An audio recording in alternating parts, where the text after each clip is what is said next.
Hyvä peli.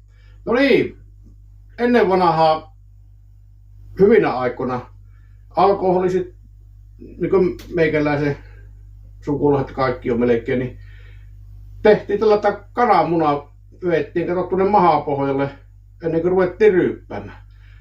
Nyt mä voinko näyttää tämä homma, miten se tapahtuu. Eli molempiin päihin tehdään pikku reikä.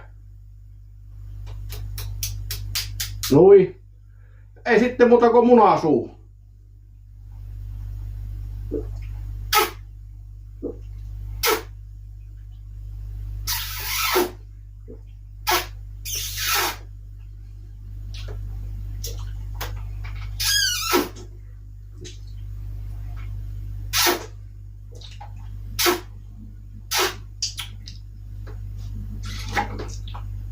No näin oli Kopsapojallakin munaa suussa.